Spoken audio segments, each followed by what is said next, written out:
Boa noite, equilibrados e equilibradas. Vamos lá começar a live. Hoje vamos falar um pouquinho sobre a perda do equilíbrio, né? Sobre a tontura. A Juliana, minha amiga, vou matar a saudade e poder aprender mais com ela. Ali é competente demais.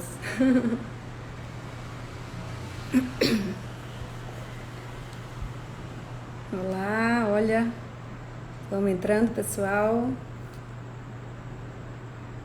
Olha o Rafa, tudo bom?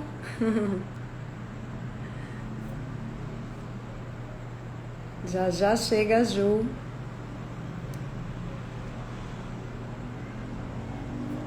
Live cheia de perguntas, hein, gente? Recebi bastante pergunta, foi bem legal.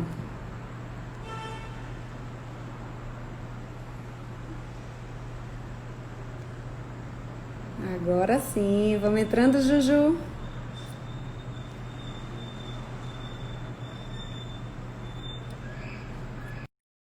Já estou colocando. O som tá legal, Rafa? Você que está aí assistindo, o som, a imagem, tudo certinho? Ju! Olá, boa noite. Boa Me noite. ouve? Tá Sim, tudo você tá. bem? E a mim, você tá escutando? Tudo certo? Escuto, tranquilo. Eba, então Maravilha. vamos começando, amor. Deixa eu Que arrumar bom ter aqui. você aqui hoje. Boa noite. Eu que agradeço. É um imenso prazer estar aqui com uma amiga É verdade, para falar do que eu gosto. ficamos mais à vontade ainda, né, Ju? Com certeza, estamos em casa. Então, eu queria, primeiramente, agradecer você ter topado e queria falar que a Ju foi minha colega de residência e, para nossa alegria, ela era um ano a mais que eu, então pude aprender bastante com ela. E aí, ela fez otoneurologia, que é uma área que não é nada fácil dentro da otorrino, e é muito boa nisso. E aí eu, assim, não teve outra pessoa que eu quisesse hoje estar aqui conversando sobre tontura que não fosse a Juju. Então, Ju, brigadíssima.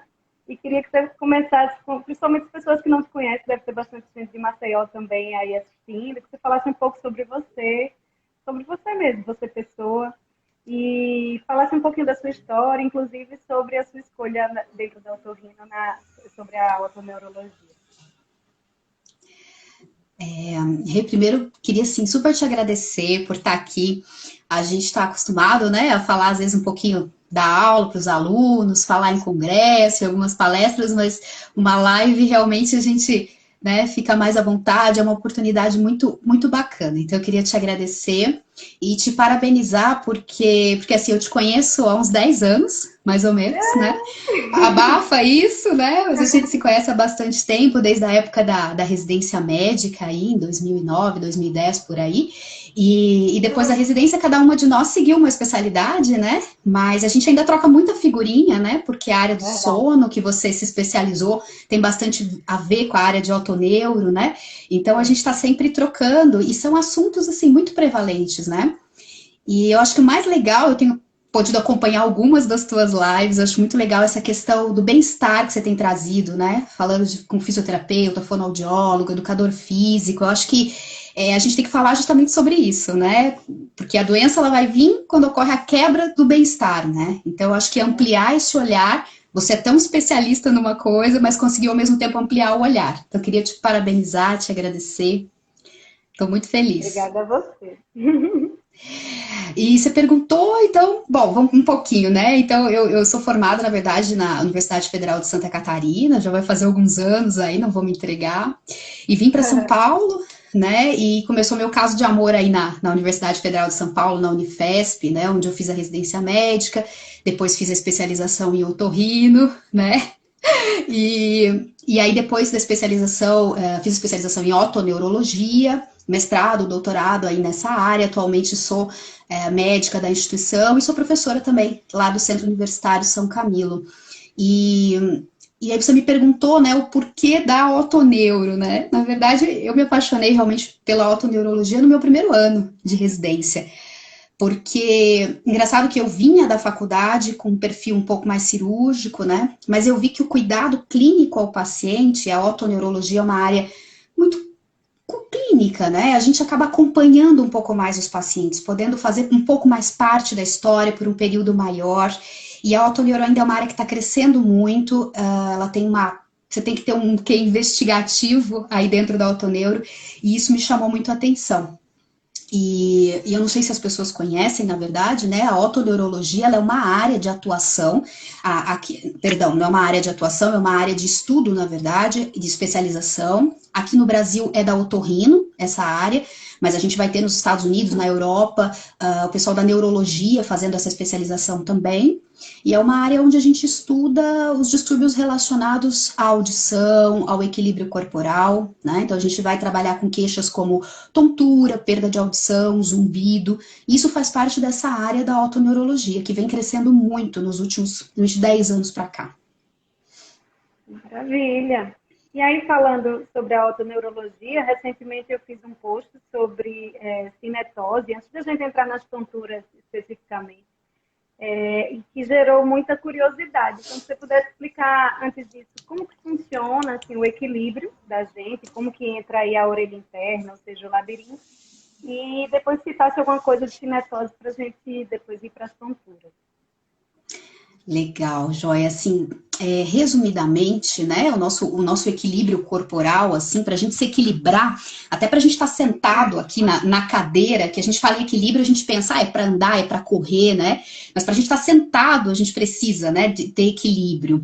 E o equilíbrio, ele depende de vários sistemas no nosso corpo, né? Mas, basicamente, eu preciso da minha visão, de uma parte do tato, que a gente vai chamar de propriocepção, né, essa capacidade de perceber aonde eu estou aqui no ambiente, onde eu me coloco no ambiente, e os labirintos. Os labirintos são um órgão que a gente tem lá dentro do ouvido. Então, a gente tem aqui a orelha externa, o nosso pavilhão, o canal, e lá dentro do osso aqui, da região do osso temporal, a gente tem essas estruturinhas, uma de um lado, outra do outro. E eu costumo, né, no consultório, eu costumo mostrar para os pacientes, para os alunos, a gente tem essa estrutura lá dentro. Ela é como se fosse uma bolsinha que ela contém um líquido, né? E a função do labirinto, na verdade, é detectar o movimento da nossa cabeça, né? Então, é uma das coisas que é utilizada no equilíbrio corporal. Então, conforme a gente mexe a nossa cabeça para a direita, para a esquerda, para baixo, para cima, esse líquido lá dentro do labirinto, ele se move. E vai uma informação para o cérebro de que a gente fez aquele movimento. Né? Então eu costumo falar que é como se fosse uma bússola para nossa cabeça. Eu tenho um amigo, o Márcio, que costuma comparar muito ao acelerômetro de celular, para quem é mais moderno, eu não sou muito moderna. Então é como se fosse um acelerômetro que vai indicar para a gente onde está a posição da cabeça, né? Então ele vai auxiliar dessa forma. E é um órgão, como os olhos, pulmão, coração, rins. Né? Então, a todo momento a gente está recebendo informações, né, Ju? Como você falou, às vezes a pessoa acha que equilíbrio é estar equilibrado em algum lugar, né? Assim, tipo, não é isso. No dia a dia, a todo momento, o corpo está mandando informações, o corpo e esses órgãos que você falou, para o cérebro, para a gente se manter estável, né? No ambiente, seja sentado, em pé, deitado, enfim, aquela informação precisa ser dada para você se adequar àquela situação, né?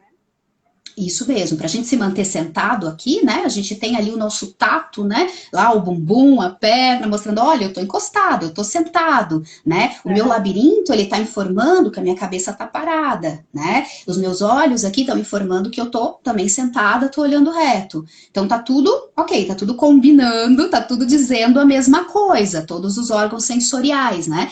Quando a gente fala em órgãos sensoriais, a gente tá querendo falar dos sentidos. A gente conhece mais popularmente os 5 sentidos, né? Visão, audição, né? O olfato, o paladar. Mas o labirinto seria como se fosse mais um sentido aí, que seria um sentido de movimento. Então, todos os sentidos falando a mesma coisa, beleza, meu cérebro tá entendendo. Ah, eu tô aqui, eu tô parado, eu tô sentado. Se eu tenho algum déficit nisso, se o meu labirinto não funciona adequadamente, se eu tenho um problema de propriocepção, um problema no tato, o que vai acontecer? Possivelmente eu escorregaria da cadeira, não conseguiria me manter sentado. Ou, por exemplo, quando a gente entra num elevador e fecha os olhos, a gente sabe se o elevador está subindo ou se o elevador está descendo. E a gente sabe disso por conta do labirinto, né? As pessoas que têm alguma doença, algum probleminha do labirinto, que tem perda de função, não vão saber, provavelmente de olho fechado, se o elevador sobe ou se o elevador desce, dependendo do tipo de problema que apresentar. Né? Então é muito importante. E aí eu já vou fazer um gancho que você me falou da cinetose, você me perguntou da cinetose. Porque a cinetose, ela é muito... a gente chama ela de mal do movimento, né? Então o que significa a cinetose? Que em inglês é o motion sickness, né? Que a gente fala esse mal do movimento, que seria o quê? Passar mal quando eu estou dentro de um veículo em movimento. Isso é uma condição bastante comum. Eu vou ter aí 20, 30% da população podendo ter essa cinetose. E ela não é uma doença, ela é uma condição clínica, né? Na qual eu tenho um conflito justamente dessas informações sensoriais, né? Então, quando eu tô lá dentro do carro, dentro do ônibus, dentro do barco, e do barco é pior porque essas oscilações são maiores, né? Eu tô lá, se eu tô de repente lendo um celular lá, respondendo um WhatsApp, né? O que tá chegando a informação lá pro meu olho? Que tô parada, tô aqui lendo, meu olho tá parado. Mas o meu labirinto tá ali dentro da cabeça, dentro do carro. O carro está se movimentando, então meu labirinto ele está sofrendo uma aceleração, né? Então o labirinto está informando que existe movimento, o olho está informando que não existe movimento. E isso gera o que a gente chama de um conflito sensorial, que vai envolver várias áreas do sistema nervoso central, e aí isso é interpretado como esse mal-estar, o enjoo, a tontura, que pode acontecer já dentro do veículo que a pessoa está, ou quando ela sai do carro, que a gente costuma chamar de mal do desembarque.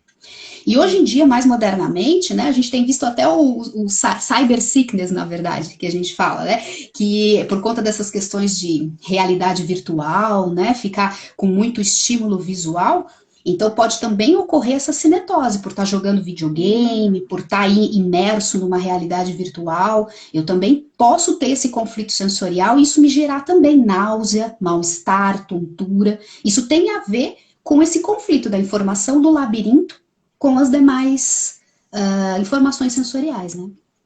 Interessante, né? Porque não é só você estar dentro de um transporte, né? Se você está num jogo, numa realidade virtual, onde você está recebendo a informação como se você estivesse em movimento, isso funciona como se você estivesse dentro de um veículo ou em movimento de verdade, né? Também, porque no carro você está em movimento, a imagem está parada. E lá na realidade virtual, né, você teoricamente, o seu olho está mostrando o movimento e você está parado, né? Então, acaba tendo um conflito de qualquer forma, né? Legal, Ju. E a tontura em si, né? A gente falou um pouco sobre como funciona o equilíbrio e como o labirinto participa desse equilíbrio. Aí fala pra gente o que é a tontura, inclusive os tipos de tontura, né? Como que funciona. Assim, as queixas que chegam, às vezes é uma tontura em desequilíbrio, uma tontura em sensação de instabilidade, às vezes uma tontura rotatória. Joia. Quem sente ou já sentiu tontura, né? É muito importante parar para observar isso mesmo, né? Pôr um pouco de atenção, né? O que é difícil, né? A gente ter uma certa consciência corporal e atenção na hora de uma tontura, porque é uma coisa, né? Eu já tive, acho que muita gente já teve, então é uma coisa que a gente perde mesmo a orientação, né? A percepção do equilíbrio corporal, que é a definição de tontura. Então, é essa quebra, né, da percepção, né? Uma percepção errônea do nosso equilíbrio corporal.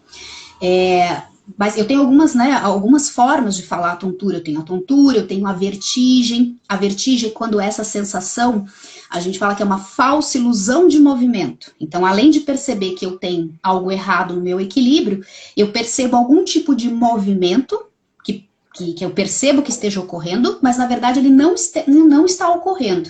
Então, por exemplo, aquela sensação que as pessoas têm rotatória, de sentir que está tudo virando, girando, essa é a mais comum, a gente chama de vertigem. Mas também é uma vertigem se eu tenho só uma sensação que a imagem está vindo assim em quadros, ou passando atrasada, porque no fundo não está acontecendo isso com a imagem, né? Então é uma falsa ilusão que eu tenho. Então, isso seria a vertigem. E é muito importante para a gente, dentro da otoneurologia, quem vai atender uma pessoa com tontura, que a gente consiga não só diferenciar o tipo, Antigamente a gente tinha muito essa preocupação, né? Qual é o tipo da tontura? É um desequilíbrio? Ela é vertigem? Ela roda? Ela não roda, né? Porque muitas vezes a pessoa fala, ah, é uma tonteira, é uma zonzeira. E hoje a gente sabe que duração dessa tontura, frequência dela, o que que piora, o que melhora, esse tipo de informação, se ela é O que desencadeada vem pelo junto movimento com da ela, né? cabeça, acaba sendo mais importante, até muitas vezes, do que definir obrigatoriamente se é uma tontura ou se é uma vertigem, né? Então, eu saber se ela ocorre com o movimento da cabeça ou não, né? Se eu tenho sintoma no ouvido associado ou não, que é aquele entupimento ou um zumbido, né? Então, preciso dessas informações junto da tontura para a gente tentar chegar perto de uma causa, né? Inclusive até a duração, né, Ju? Às vezes acontece da pessoa ter uma tontura, que aquela crise dura mais tempo, às vezes é aquela tontura que você vai levantar da cama, tudo dá uma rodada, mas dura poucos segundos e depois melhora, né? Tudo isso acaba influenciando também, né? Com certeza, todas essas características da tontura e principalmente essa duração, a maioria tem crises, né? Crises com melhora, a maioria das pessoas tem esse tipo de tontura, que vai lá, tem uma crise, melhora e fica tendo isso de alguma maneira um pouco repetitiva, mas alguns não, alguns nunca tiveram tontura na vida e de repente um dia começam com uma tontura súbita, acordam ou estão no trabalho, começam com uma tontura súbita, uma vertigem, com vômito que não melhora. Aí já me preocupa até um pouquinho mais. Então, tem que ver essas características, tá? Inclusive, isso é importante porque eu falei para você de crises, né? E é muito comum a gente ver as pessoas falando, ah, porque eu tenho labirintite, porque eu tive crise de labirintite, Sim. né? E a gente procura sair um pouco dessa. Essa foi uma palavra que pegou, né, no popular, na verdade, no dito popular, né? E na verdade a tontura, ela tem várias causas, as mais diversas causas. Pode estar no labirinto, mas pode estar em outras situações, né? E quando está no labirinto, o nome mais correto ainda seria uma labirintopatia. Né? A labirintite, na verdade, é se eu tivesse uma infecção, uma inflamação do labirinto, o que já é uma situação mais rara de ocorrer. Então, a gente vem tentando, dentro da autoneurologia, mudar um pouquinho isso, porque muita coisa mudou de 10, 15 anos para cá. Né? Então, a gente não chama mais as tonturas em geral de labirintite. Né? A gente procura, a gente fala, a gente tem que ter nome, tem que ter sobrenome, tem que ter tudo direitinho aí. É verdade. Você falou dessa questão da labirintite, eu vou até puxar o gancho que é muito comum entre os idosos, né? Se considerarem com labirintite, e inclusive tomarem medicação de forma crônica para essa tontura que é denominada labirintite. E aí, por esse motivo, a gente também acaba escutando que é como se fosse frequente o idoso ter tontura. É normal o idoso ter tontura? É tão comum assim? Como é que você vê isso? A queixa de tontura eu posso ter em qualquer época da vida, né? Desde criança, o que muitas vezes tem gente que se surpreende com essa informação, mas eu tenho lá na infância a tontura, e eu vou ter até né, idoso também com tontura, mas não é normal. Em nenhum momento, em nenhuma situação, nem quando idoso, é normal a gente ter tontura ou desequilíbrio, né? Claro que às vezes no idoso a gente começa a ter uma alteração do equilíbrio corporal, mas isso depende muito do que eu tenho associado. Então, se eu tenho uma perda de massa muscular, né? Se eu não fiz muita atividade física, muitos exercícios, se eu tenho um sedentarismo, então pode ser que realmente o meu equilíbrio corporal ele não seja 100%, mas muito mais por uma falta de treino e por uma questão de perda de massa muscular, massa óssea, uma série de condições que vai ocorrendo com a idade, mas que a gente não considera normal. Então, não é normal cair, não é normal ter desequilíbrio, não é normal ter tontura. Né? A gente sempre tem alguma causa ou algumas causas aí associadas e que a gente precisa sempre investigar, né? A tontura, ela não é uma doença, por isso a gente separar tontura de labirintite, né? Porque existem várias causas aí que a gente precisa identificar. Se a gente fala de tontura, né, como um sintoma, pode estar associada a várias coisas, né? Uma hipoglicemia, você fica muito tempo sem comer, você pode ter tontura, né? Uma hipotensão, uma pressão muito baixa pode dar tontura. Realmente algumas doenças do labirinto, algumas questões neurológicas. Então, assim, abre um leque enorme, né, Ju? Então, nem tudo a gente pode realmente denominar de labirintite, né? Não, com certeza. A gente tem uma prevalência, assim, no mundo de mais ou menos 20, 30% das pessoas, pelo menos os estudos mostram, né, que vão sentir tontura em algum momento da vida, né? Tem um estudo aqui de prevalência na cidade de São Paulo que fala em torno de 42% da população, em algum momento, tiveram queixa de tontura. Então, ela é muito prevalente. Mas, é o que eu digo, ela é um sintoma, ela não é uma doença, é igual a dor de cabeça, que é outro sintoma ali, super junto, super prevalente, né? Então, é um sintoma. Como um sintoma, precisa ser investigado. Eu sempre, né, sempre falo, por exemplo, se você ficar um dia inteiro sem comer, final do dia você vai ter uma tontura, provavelmente, um mal-estar, alguma coisa assim, né? Então, vai desde justamente uma hipoglicemia ou uma hipotensão postural, porque eu estava num ambiente muito cheio e calor e passei um pouco mal, vai desde uma coisa assim um pouco mais inespecífica, até realmente doenças do labirinto, né? E eu tenho doenças neurológicas que causam tontura, doenças cardiológicas, doenças endocrinológicas, né? Então, eu primeiro preciso saber, normalmente a gente começa no autoneiro vendo a saúde do indivíduo como um todo primeiro. Então, quais os problemas de saúde, quais os acometimentos, as medicações, muitas vezes está tomando algum remédio que pode predispor a ter alguma tontura, né? Então, a gente faz esse screening geral de saúde.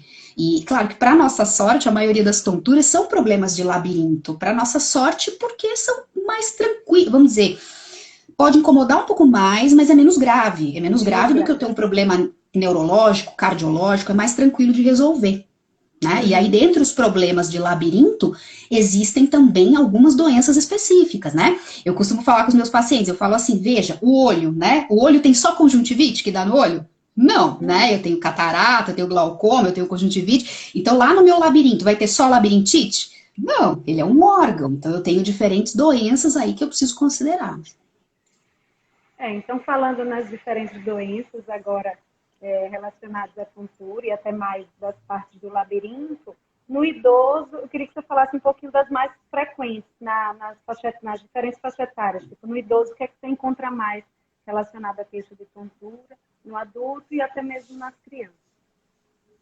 Certo. Como eu comentei, assim, a tontura a gente pode ter, né? Vamos falar agora especificamente tontura como doença do labirinto, né? Vamos falar das labirintopatias em geral, as doenças do labirinto. Eu vou ter em todas as faixas etárias. Qual que é a diferença? Vai ser um pouco menos prevalente na criança, mas mesmo assim não tão pouco prevalente. Se eu pensar aí que de meio a 10% das crianças podem ter algum episódio, né?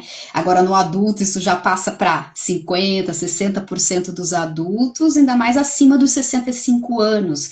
Posso chegar a algumas casuísticas aí de 80% ter tontura, né? Então, conforme eu vou indo na idade, eu vou subindo, essa labirintopatia ela vai ficando mais frequente, né?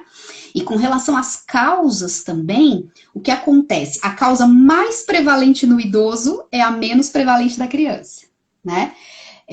Mas as outras tem algumas que se equivalem um pouco em prevalência. Então, no idoso, como você me perguntou, a labirintopatia mais frequente é uma que chama VPPB. Acho que alguém até comentou aí, perguntou a doença dos cristais, né? Perguntou a doença dos cristais. É a vertigem posicional paroxística benigna, né? É um palavrão para dizer de uma doença que, veja, é a mais prevalente, né? E quantas vezes a gente vê as pessoas falando que tiveram um problema nos cristais, que fizeram manobra de reposicionamento.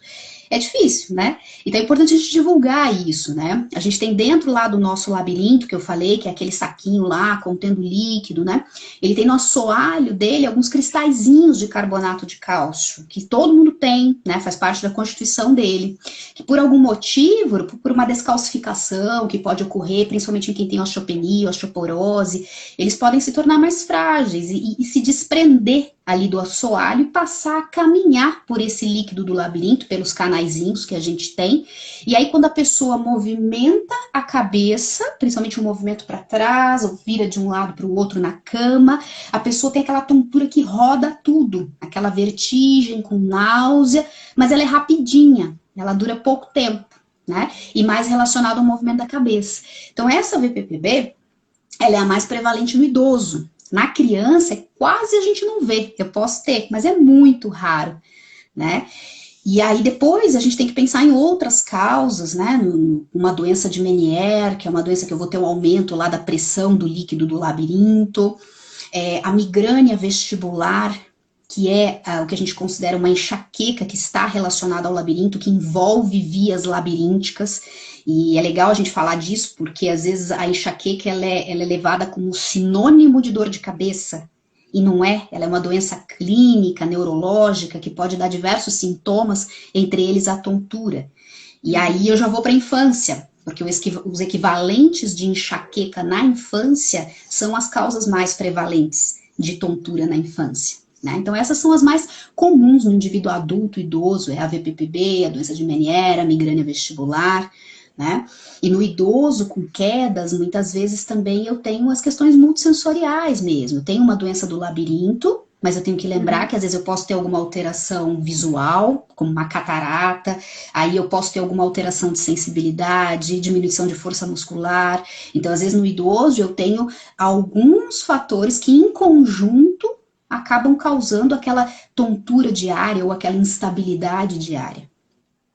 Às vezes tem uma doença, alguma comorbidade também, né? Uma diabetes, por exemplo, descompensada, e aí junta vários fatores que acaba gerando mais queixa, né? De uma forma mais frequente. Né? Isso, importante que você falou agora, né, porque às vezes nem sempre a gente tem uma doença própria do labirinto. Então, bem lembrado, Sozinha, às vezes, né? Isolada, né? às vezes o labirinto ele não está doente em si, mas às vezes ele sofre uma perturbação temporária por alguma outra condição de saúde, né? Então, justamente as questões de alterações da glicemia, principalmente a insulina, na verdade, porque a insulina vai ter receptores, vai agir lá na orelha interna. Então, se eu tenho tanto elevações quanto quedas, né? Eu posso ter também uma tontura temporária, uma alteração ali da composição daquele líquido do labirinto de maneira temporária. Causa tontura, depois você trata aquele fator, você melhora o diabetes, você melhora a resistência insulínica e o paciente melhora da tontura e pronto. Né? Isso é importante porque é muito engraçado, a gente recebe às vezes as pessoas com alguns exames, exame otoneurológico, exame do labirinto normal, e a pessoa fala, eu tenho meu exame normal, então eu não tenho labirintite, né? Geralmente labirintite não mesmo, né? Mas labirintopatia. E não significa, porque para nossa sorte, a maioria das labirintopatias aí, se você pegar numa fase precoce, você vai ter uma função labiríntica totalmente normal. E aí o exame vai vir normal, porque o exame ele serve para mostrar a função daquele labirinto. Então não exclui. Então você fazer um exame do labirinto e o seu exame vir normal, não exclui que você tenha aí alguma doença do labirinto ou alguma situação perturbando o teu labirinto. Tá? É verdade, e também é uma avaliação da função naquele momento, né? Pode ser que em outro momento pode ter uma alteração do labirinto. Pode ser que na crise o seu exame seja um, né? Fora da crise, muitas vezes o exame é outro. Aproveitando essa oportunidade, Ju, eu queria que você falasse também um pouquinho da influência da alimentação, das questões emocionais, de quantas coisas podem influenciar aí no labirinto, né? Porque às vezes, como você falou, a doença pode ser do labirinto, mas ela pode ser influenciada por outras doenças ou por outros hábitos mesmo. Então, a gente fica mais suscetível a ter tontura, dependendo de algum tipo de alimentação, dependendo do seu estado emocional, de algumas outras questões, né? Isso mesmo. É como eu estava comentando, que muitas vezes, né, não é uma doença específica, mas o labirinto, ele é um órgão, ele é interessante, ele é um sensor de movimento, e ao mesmo tempo eu costumo achar e falar que ele é um sensor de bem-estar, na verdade, né? Então, quando você está sentindo alguma coisa ali, é porque provavelmente seu bem-estar já estava alterado há algum tempo, né? Porque o labirinto, ele está lá dentro do crânio, né? E ele tem relação com o sistema nervoso central, cerebelo, com os olhos, com medula, com uma série com área aí, vou puxar para o teu lado, ele tem área aí do sono, envolvida no sono, lá no tronco encefálico, né? E na verdade, tem se estudado, são estudos recentes agora do século XX, a gente não sabe nem às vezes, explicar tão corretamente a fisiopatologia, mas a gente sabe, por exemplo, que a apneia do sono, né, ela está relacionada, muitas vezes, com uma incidência também de tontura um pouco maior, ou uma piora, na verdade, dos quadros de tontura. Então, um paciente que já tem uma doença no labirinto, se ele tem uma apneia do sono junto, isso piora, né? Os pacientes com enxaqueca, com migrânia vestibular, eles têm muita insônia associada, né? Então, muitas vezes, você melhorar a qualidade do sono, você diminui também a incidência da dor de cabeça e, por tabela, a tontura, né? Então, eu sempre falo assim, na tontura a gente precisa ver toda a rotina. Então, alimentação, e eu não gosto de falar de dieta, porque ninguém vive de dieta, né? Na verdade, você tem que pensar na tua alimentação como nutrição, né? Aquilo que você está nutrindo. O que você está nutrindo seu corpo. Então, você está tomando água necessária, você está ingerindo alimentos. Quais os alimentos que pioram a questão do labirinto? Os que mexem nessa questão da insulina. Então, os alimentos que têm mais glicose, então o açúcar, a farinha branca, né? Então, reduzi-los da dieta, fazer substituições, né? O açúcar o mínimo possível, substituir a farinha branca por carboidratos integrais, né? Procurar, a gente tem hoje em dia na internet super acesso a nível glicêmico, uma tabela de nível glicêmico dos alimentos. Então, o mais importante é a gente consumir alimentos com nível glicêmico menor, né? Evitar o jejum prolongado, para a gente evitar as hipoglicemias, que são fatores de piora, né? Então, aquela dieta, comer pouco, várias vezes, selecionar a sua alimentação, já vai ajudar bastante. E, além da alimentação, falar do sono, né? Como eu comentei, então, tratar distúrbios do sono. Antes do sono, queria que você falasse ainda na alimentação sobre a cafeína e o uso do álcool, influenciando também. A cafeína é sempre uma grande vilão, vedete, assim, né? O vilão, que todo mundo fala, mas se eu não tomar café, aí que eu vou ter dor de cabeça, aí que eu vou ter tontura.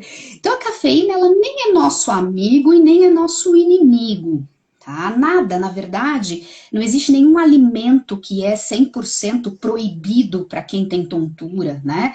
O que existe são as quantidades, né? Então, a cafeína, até em quadros de enxaqueca, que é uma causa muito comum de tontura associada, doses pequenas, às vezes até ajudam a controlar alguns sintomas, né? Então, a gente costuma pedir aí para não passar 120, 150 miligramas de cafeína por dia, né? E a grande maioria consome aí acima de 200, né? 400. Então, ficar um pouco mais atento, né? O cafezinho expresso daria, assim, no máximo um por dia, né? E o coado, até dependendo da quantidade. Então, é possível. O nosso problema realmente é o excesso, né? E também tem as questões pessoais mesmo, né? Nem todos respondem a mesma dose de cafeína. Então, às vezes, o que é pouco para uns pode ser tóxico para outros, né? Então, é algo Isso. Identificar os alimentos, né? Porque, por exemplo, nós temos pacientes que têm intolerância à lactose. E aí, quando descompensa dessa questão da intolerância à lactose, pode também vir uma tontura aí associada por mexer nessa questão glicêmica, insulinêmica. Então, se a pessoa ela tem que perceber o tipo de alimento que ela come, que pode estar desencadeando o sintoma, né? Mas não é uma verdade que lactose e glúten causa tontura em todo mundo, não, de jeito nenhum, não é para tirar de todo mundo. Então, são situações pontuais e cada organismo, como você comentou, tolera uma dose diferente, né? Então, ficar mais atento. E o álcool? O álcool, na verdade, o álcool por si só, né, ele mexe, por que quando a gente, né, você vai beber um pouco a mais, você vai acordar no outro dia de ressaca, com um pouco de tontura, porque ele mexe na composição desse líquido. Ou até mesmo enquanto você ainda está sob o efeito do álcool, você já perde o equilíbrio, né? Você perde, porque você altera a composição desse líquido do labirinto, que é a endolinfa com álcool, e além disso, o álcool ele é um sedativo central do nosso sistema nervoso central, então você vai causar aí uma inibição, né, de algumas vias centrais. Então, o álcool por si só, dependendo das quantidades, ele já pode ser, né, um indutor da tontura, então, quem tem labirintopatia, então nunca mais vai poder beber uma taça de vinho, um copinho de cerveja. Não, mas durante a crise, realmente, se você estiver em crise, o ideal é que você retire, porque o álcool ele vai atrapalhar num processo aí que a gente chama de compensação do labirinto também. Então a gente precisa de um tempo para melhora labiríntica. E principalmente dentre as bebidas alcoólicas, o vinho, por exemplo, pela presença do tanino, ele acaba que estimula um pouco as doenças relacionadas à enxaqueca, as dores de cabeça, né? Então, se quem tem muita enxaqueca, mas adora uma taça de vinho, dê preferência para os brancos, para os rosés, né? Vamos tirar o tinto. Então, sempre dá para a gente chegar numa negociação aí, sempre dá, porque o importante é conseguir se alimentar com prazer e tudo de uma maneira saudável. E é muito comum isso, né, Ju? Eu vejo, às vezes, o paciente, quando ele está num momento, às vezes, mais frágil, por algum motivo, aí vai para uma festinha ou dá uma exagerada naquela noite na alimentação, come mais carboidrato, bebe alguma coisa, toma cafeína, e aí juntam vários fatores, no outro dia a pessoa está tonta, né? Então, realmente é muito comum a alimentação que está associada aos quadros também, assim, não necessariamente todos, mas às vezes para predispor, né? Isso, é o pacote, é o conjunto, é a quantidade do que você ingere essa junção, Contexto, né? É o contexto, que muitas vezes você falou, de repente a pessoa também bebeu uma bebida alcoólica e já estava também emocionalmente não muito bem, então você começa a juntar vários fatores, né? E aí que acontece a piora aí desses quadros de tontura.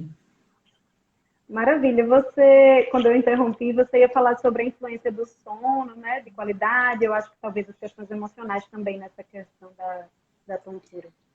Isso que a gente costuma ver muito, e aí eu preciso pedir ajuda para os meus amigos do sono, aí troco figurinhas com a Renata e com outros amigos aqui em São Paulo, porque é muito comum, né, a gente vê distúrbios obstrutivos respiratórios aí do sono associados, e também os quadros muitas vezes de insônia, né, insônia primária, secundária, enfim, a gente vê associado, e a gente vê que quando você trata, né, você tem uma qualidade do sono melhor, mesmo os sintomas labirínticos, eles vão ficando menos intensos, mais brandos, né? E você consegue espaçar também as crises, né? Então você consegue realmente melhorar como um todo. Controlar mais, né? Se você prestar atenção, vários fatores de risco para labirintopatias também são fatores de risco para insônia, incluindo os alimentares, a cafeína, entre outros, né? Fatores emocionais influenciam muito no sono. Então, assim, a apneia do sono gera um estresse oxidativo enorme no organismo. Então, são vários fatores que, às vezes, a gente não correlaciona, principalmente quando a gente está sentindo, né, a tontura. Mas, quando você é avaliado como um todo, isso se torna algo que está influenciando, com certeza. Essa questão emocional, ela é bem importante, porque ela está tanto numa causa quanto numa consequência, né? Então, muitas vezes, Não sabe os fatores... quem veio primeiro, né? A gente sabe que ter uma tontura crônica ou ter crises de tontura recorrente, as doenças do labirinto, elas acabam mexendo realmente no emocional, porque gera um medo, né? Gera um receio de ter a crise, o mal-estar da crise, né? Então acabam gerando muitas vezes ansiedade, pânico, depressão. Muitas vezes a pessoa não tinha e por aquele problema que ela não está conseguindo controlar, tratar do labirinto, ela desenvolve essas outras questões emocionais junto. Então a gente tem que controlar não só a doença que você tem ali no labirinto, mas aquilo que ela está causando também como consequência, que é muito comum. E o contrário também é verdadeiro, né? Mas eu não gosto muito, às vezes, daquela visão meio simplista. Falar, minha labirintite é emocional, né? Primeiro que não é labirintite, né? Eu preciso estudar se eu tenho ali uma doença do labirinto, se eu tenho uma disfunção, né? E aí tratar o emocional também, porque ele sim pode ocasionar alguns sintomas orgânicos, né? Uhum. Dentre eles, a labirintopatia, a tontura. Né? Como outros sintomas. A Régia perguntou aqui sobre a gestação, a tontura na gestação. Você tem algo a dizer sobre essa questão? Hormonal, talvez?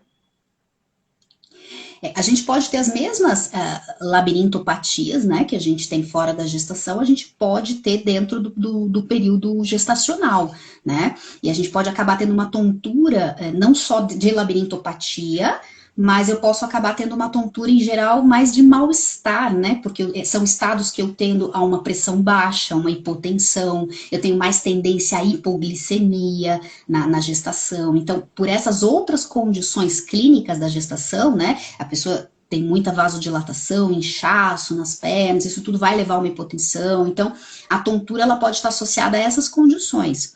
E uma causa muito comum de tontura na mulher nessa faixa etária de 20 a 30 anos aí, é a migrânia vestibular, que é a enxaqueca labiríntica. E aí o que a gente vai ver é que normalmente na gestação ela tende a melhorar, porque em geral os quadros de enxaqueca tendem a ficar mais brandos no período gestacional. Então, para algumas condições é até melhor, até vai evitar. Certo. Você falou da infância também, que uma das causas mais frequentes é a enxaqueca, não é isso? Na criança. E eu queria que você falasse também em relação às questões inflamatórias da audição, que também podem predispor a labirintopatias. Não só na criança, né? Mas, enfim, no geral. Na infância,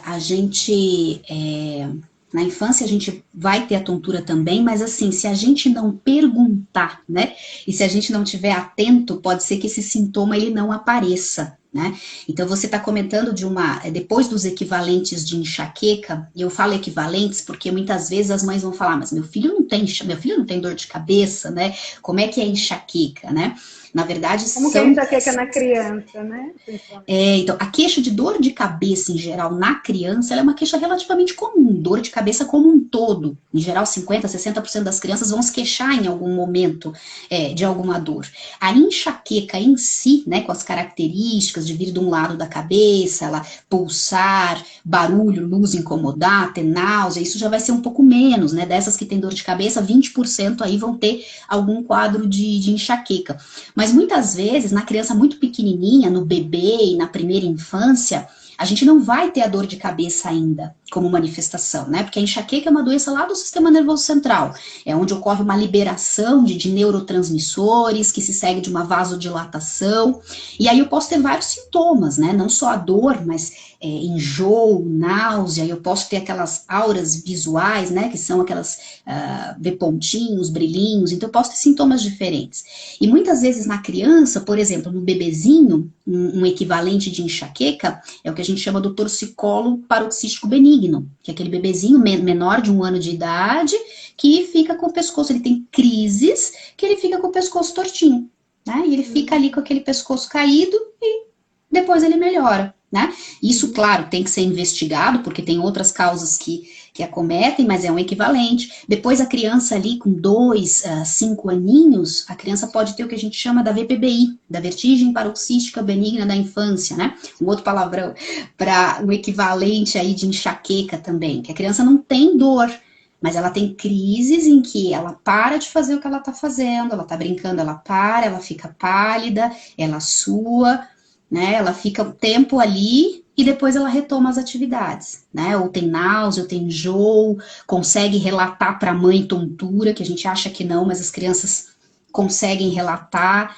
Então essa é uma característica da VPBI. Para depois, numa fase de adolescência, às vezes depois que vem o período menstrual, é que aí sim vai vir uma enxaqueca com mais característica, com dor, né? Então a gente tem que lembrar desses equivalentes de enxaqueca, o torcicolo, a VPBI, os próprios vômitos cíclicos. Então existem algumas coisas aí na infância. E você lembrou uma coisa muito importante, que seria a segunda causa aí, batendo junto e que chega muito para os otorrinos, né? Quando a criança ela tem infecções de ouvido de repetição, ou não infecção de repetição, às vezes ela tem uma questão, um quadro alérgico, um quadro, uma rinite, ou uma adenoide um pouquinho aumentada, e por essas questões, às vezes ela acumula líquido no ouvido, o que a gente chama, né, de otite de efusão, né, otite média serosa, e às vezes aquele catarrinho lá dentro do ouvido, por estar muito perto com o labirinto, ele pode ocasionar uma tontura. Mas não é comum a gente ver a queixa de tontura, é mais comum a gente ver a queixa de alguma coisa postural, de instabilidade, da criança Então é importante a mãe notar se essa criança é um pouco esbarra com facilidade, se ela tende a cair um pouco mais do que os amiguinhos na escola. Então essa otite serosa, muitas vezes ela dá mais essas questões posturais e quedas do que a vertigem em si. E para nós otorrinos, se chega para a mãe geralmente vai falar ou porque teve infecção, ou porque está queixando que está ouvindo menos, né? Porque tem o catarrinho, mas é nossa obrigação perguntar nesses casos que a gente identificar isso, se a criança ela tem alguma alteração de equilíbrio. Ah, ela tem o mesmo equilíbrio das crianças da mesma idade? Ela cai, pergunta para ela, você já teve tontura? Você já sentiu as coisas assim ao seu redor balançando, né? Você tem que perguntar, muitas vezes a criança não vai contar num primeiro momento, mas numa investigação ativa você vai encontrar. Então é importante. É legal, interessante isso, porque às vezes a gente vai avaliar um paciente de tontura, independente da idade, a gente pede audiometria e às vezes a pessoa não entende por que, que a gente está avaliando a audição junto, né? E tá aí a explicação. Não só essa, né? Mas enfim, como não deixa de ser uma função, né? O labirinto ele tem a parte auditiva e a parte do equilíbrio. A gente, em geral, dependendo do quadro, acaba avaliando a audição também. E a tontura na criança, ela pode vir, esses problemas, né, de labirinto, eles podem vir como uma irritabilidade, né, uma mudança do humor, um mau rendimento escolar. Hoje em dia a gente sabe que os distúrbios de linguagem, eles podem também estar associados com questões de equilíbrio. E esses aqui, equivalentes de enxaqueca. A gente sabe que crianças com enxaqueca, por exemplo, têm alteração do processamento auditivo central. Então a mãe fala, eu acho que o meu filho ele não ouve. Aí vai lá, faz audiometria normal, né? Mas às vezes você vai ver, existe um equivalente de enxaqueca, às vezes a história familiar de enxaqueca é muito importante, a criança não tem cefaleia, mas a mãe tem enxaqueca, a avó tem enxaqueca, né? A criança tem cinetose, que esse mal-estar em veículos em movimento e que é muito mais prevalente em quem tem enxaqueca. Então, a gente precisa realmente ficar atento a esses outros sintomas. Por isso que a tontura, na maioria dos artigos que a gente lê sobre tontura na infância, a gente vê em prevalências baixas, em meio, em 1%, mas muitas vezes pode ser uma coisa que a gente está subdiagnosticando. Né? A gente não está perguntando sobre o equilíbrio corporal dessas crianças, a gente não está perguntando sobre essas crises, né? Só que precisa investigar, porque na maioria das vezes são essas coisas que eu comentei. Mas na infância a gente tem outras coisas, menos prevalentes aí, como a própria epilepsia, que a gente pode ter até em 1% das crianças, que às vezes vai ter uma crise de ausência, que pode ser parecida com uma VPBI. Né? Então é sempre... eu acho que o que fica de mensagem, acho para tudo, é que a tontura ela é uma queixa que necessita ser investigada, né? Sempre, sempre, sempre. Ô Ju, e dentre algumas perguntas que eu recebi do pessoal, algumas até curiosas, uma foi se a tontura também pode ser um sintoma do Covid. Estamos aí, né, numa segunda onda de pandemia, e aí gerou essa curiosidade. Eu vou dizer que o que o Covid não pode, né? Vamos perguntar, né? O que ele não faz, né? A gente ri para não chorar, né? Mas é complicado. Verdade. Mas o que a gente tem visto, né? E o que a gente tem lido? Na verdade, uma tontura como um mal-estar geral, então, o paciente que tem a falta de ar, tem o quadro pulmonar, então, em vigência de uma falta de ar, é comum vir uma tontura associada, uma cabeça leve, alguma coisa, mas normalmente associado ao quadro respiratório, isso numa fase aguda, né? O que a gente tem visto e tem lido, alguns quadros posteriores à síndrome respiratória, então o paciente tem hoje o COVID com quadro respiratório, ele melhora desse quadro e após 2 semanas, 1 mês depois, ele pode evoluir com queixas de perda de audição. Nós já tivemos caso aqui que nós atendemos com vertigem súbita, que nós chamamos de uma neurite, na verdade, uma inflamação do nervo do labirinto, mas a gente foi ver, essa neurite tinha vindo exatamente 15 dias depois aí, 15 dias não, 30 dias depois do Covid, então tinha o perda auditiva associada, e aí numa investigação, né, pela quantidade de anticorpos, a gente chegou à conclusão que poderia estar relacionado. Então, tem descrito na literatura já perda auditiva pelo Covid e alguns quadros de tontura, como as neurites, algumas situações de encefalopatia, algumas situações neurológicas aí, até mesmo AVC, tudo que está associado ao Covid. Mas, em geral, você tem aquele quadro respiratório, né? São muito mais raros os casos que você não teve o quadro respiratório e vai ter só a tontura ou outra queixa. Uhum. Certo. Outra curiosidade foi em relação a esses sintomas visuais, né? Se a vista pode escurecer durante a crise. Então, assim, a gente falou de vários tipos de tontura, né? Tem tontura que vem com sintoma auditivo, tem tontura que vem com sensação de rodar, outras não, outras com dor de cabeça. E aí algumas vêm com sintomas visuais, né? Em alguns momentos até escurecimento da vista e outros pontinhos brilhantes, né? Isso pode acontecer. Isso, o nosso labirinto, ele tem conexão direta com os olhos, né? Os nervos aqui do labirinto se conectam aos núcleos e aos nervos que mexem os nossos olhos. Então, é muito comum, e durante uma tontura aguda, a gente também pode ter um movimento do olho que a gente chama de nistagmo. Então, às vezes é assim que a gente consegue identificar o acometimento do labirinto, por a presença desse nistagmo, né? Então, o exame físico dos olhos do paciente é extremamente importante, né? Porque eu posso ter, e a queixa visual, ela é muito frequente. Então, durante a crise de tontura, o paciente muitas vezes tem uma dificuldade de focar, né, fica embaralhado, pode ter um escurecimento visual, mas a gente tem que tomar cuidado, porque visão dupla, esse tipo de coisa já é um sintoma mais neurológico. Então, eu tenho que ver com o que aquilo vem junto. E, por exemplo, se eu estou deitada, eu vou sentar e a minha vista escurece, né, a visão escurece, fala muito mais a favor de uma queda de pressão, por exemplo, né, uma hipotensão, do que um problema de labirinto, né? Esses brilhinhos, esses pontinhos que eu comentei, muitas vezes são auras de enxaqueca, mas aí eu tenho que ver todos aqueles outros comemorativos que a pessoa tem que ter, a história da dor de cabeça, a história familiar, enfim. E a alteração visual, para ser do labirinto, geralmente ela vem durante a crise, né? Se eu tenho alterações antes, ou se eu tenho alterações visuais que perpetuam com o término da crise, isso já me chama atenção, porque isso não é labirinto. Isso já pode ser alguma questão neurológica, até alguma questão oftalmológica mesmo. Então, é muito comum, ainda mais na infância, a gente sempre faz a avaliação oftalmológica das crianças com qualquer queixa de tontura, porque a gente pode ter uma piora dos sintomas por questões de estrabismo, né, por questões aí de alteração de convergência, de algumas questões visuais. E tem também o caso, às vezes a gente avalia um paciente e faz avaliações com ele de olho aberto, focando em um ponto e ele de olho fechado, e também, em alguns casos, pode ter piora dos sintomas quando ele fecha o olho, perde essa sensação, essa informação que a visão dá, né?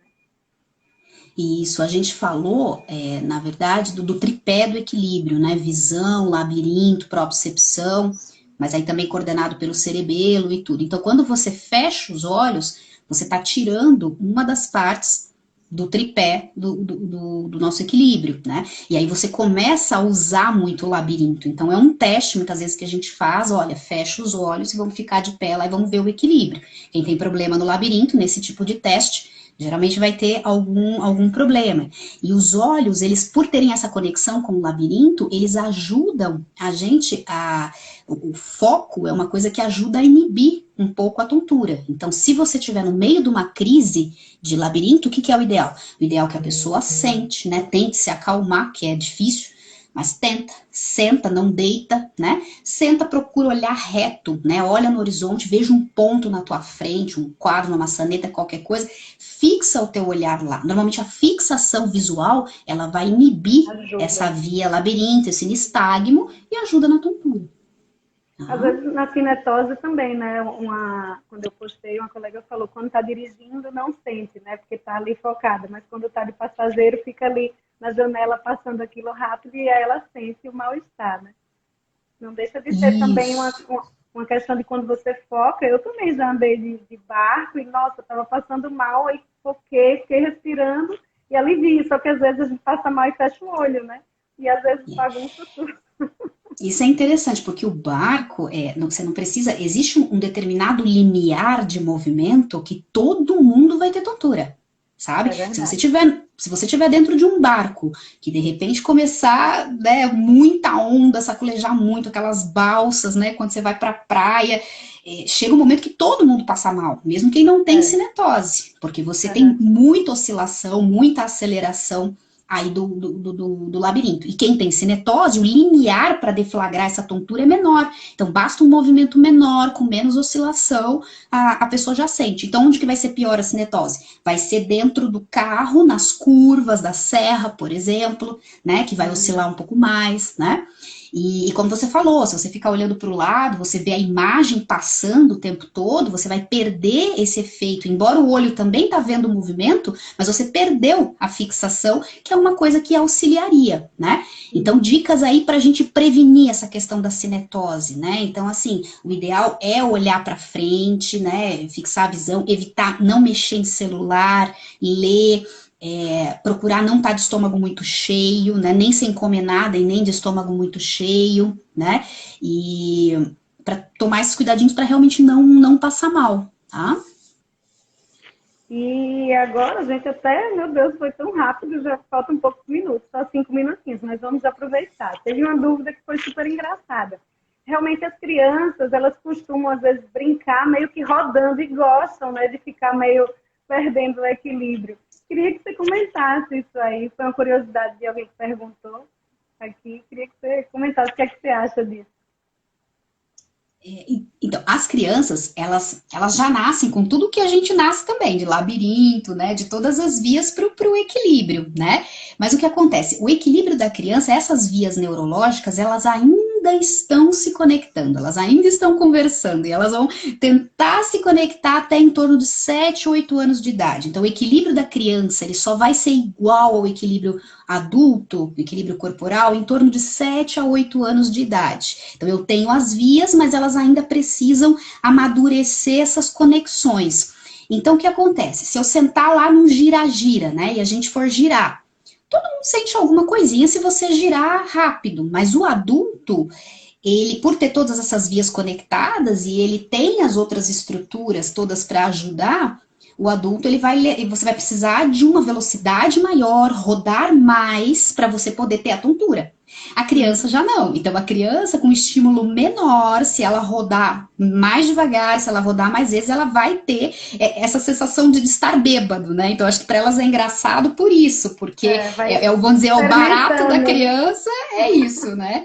Ela rodar e... Eu sei porque eu tenho um aqui em casa de 1 ano e 10 meses que descobriu agora que pode rodar e que dá um barato. Então, ele fica tentando, mas aí se desequilibra, aí não dá conta e acaba, né, Uhum. cai, diferente do adulto que naquela mesma situação, né, tinha aquelas brincadeiras, né, os famosos trotes lá de você rodar no rodobaca, aquelas coisas, a gente sai daquilo e a gente consegue pôr a mão em alguma coisa e se É equilibrar, e a seguro. criança ainda não tem esse reflexo todo, então ela vai cair com mais facilidade. E aí elas estão se descobrindo também, descobrindo novas funções ali, de alguma forma acaba sendo engraçado, né, para elas também, divertido.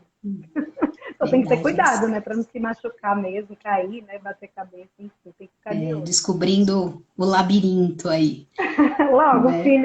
filho de otoneurologista aí Cotoneiro, que que é um orgulho, né? A mãe ficou orgulhosa. Falou: olha, meu filho, é o seu labirinto. Juju, Legal. temos 2 minutos. Queria Ai, ai, agradecer ai. muito. Nossa, passou muito rápido. E queria que você mandasse uma mensagem aí para o pessoal disso tudo que a gente conversou. O que é que você acha que mensagem que fica para a maioria das pessoas? E agradecer mesmo. Foi maravilhoso. Estou muito feliz. Mas eu que quero agradecer a oportunidade de fazer parte dessas lives aí de segunda, que estão super interessantes, né? Com temas em que assim é prevalente, né, na população. Então, assim, quem já teve, ou né, já passou por essa questão da tontura, conhece alguém, né? É importante saber que precisa investigar, né? Que não basta tomar o remédio, sair da crise, encarar aquilo como algo crônico que a pessoa precisa conviver. É muito comum a pessoa falar, eu tenho labirintite. né? E não é assim, né? Então, dá para a gente tratar, dá para a gente melhorar, se não curar completamente, pelo menos aliviar e espaçar muito, né? E quem já tem pequenas dicas foi o que a gente conversou aqui, né? Da tontura, até você investigar, até você procurar o seu médico, né? E se você conseguir ter contato com alguém que faça essa parte de autoneuro, é interessante porque é mais Melhor. específico. Mas até lá, olhe para si, já olhe para o seu bem-estar, né? Veja se está dormindo Cuida bem, disso, veja né? como é que está se alimentando, né? Treine o seu equilíbrio, e treinar o equilíbrio tem que ter alguma atividade física aí, que agora na pandemia ficou prejudicado, né? Mas tentar instituir uma atividade física não só por, né, por aquele esforço de ir para academia, mas pensar que você está treinando o seu equilíbrio, você não está deixando que o processo de envelhecimento piore isso. Então, você já olhando para essas coisas, você cuidando, vendo se a sua pressão, se ela está alterando ou não, vendo se o teu açúcar do sangue está alterando ou não, procurando buscar esse bem-estar, você já vai ter um alívio dos sintomas, né? E procurar ajuda quando for necessário. Ai, Tá Juju, bom? muito obrigado. Foi maravilhoso. Obrigada, eu Uma que ótima agradeço. noite. Amei, obrigado, Rê. Obrigada a todos que Um beijo para estiveram todos, conosco. obrigado por todos aqui que assistiram, né? Que fizeram as perguntas, muito obrigada. Um beijo, querida. Tchau, Beijo, tchau. Rê, tchau, tchau.